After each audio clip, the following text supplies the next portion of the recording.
इसलिए ताकत कलीमा भी ऐसा बनाया जिसमें होठों की ताकत की जरूरत नहीं। ला इलाहा इल्लल्लाह, ला इलाहा इल्लल्लाह। यहाँ पर मामला ये आता है, कहा हदीस में भी आता है ला इलाहा इल्लल्लाह पढ़ ले तो जन्नत में दाखिल हो जाएगा। मोहम्मद रसूलुल्लाह का जिक्र क्यों नहीं है? कहा वो ला इलाहा पढ़ इसलिए रहा है कि मोहम्मद रसूलुल्लाह मानता है, मोहम्मद रसूलुल्लाह मानता है।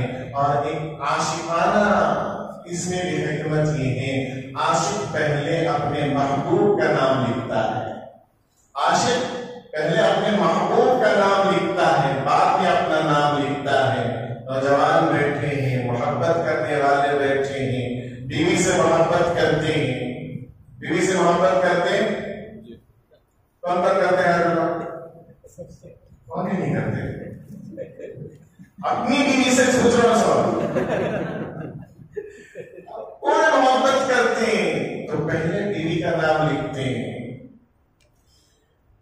एक बीवी पूछे कहते हैं जी हमें शादीशुदा बोलकर क्या क्या चीज पहनना पड़ता है, बंगड़ियां पहनना पड़ता है, कान में जेवर डालना पड़ता है, फुला फुला हर चीज पहनकर दिखाना पड़ता है कि हमें शादीशुदा।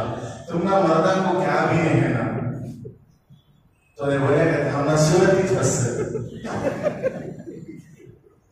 सूरत से स्मरण हो जाता है कि शादीशुदा है।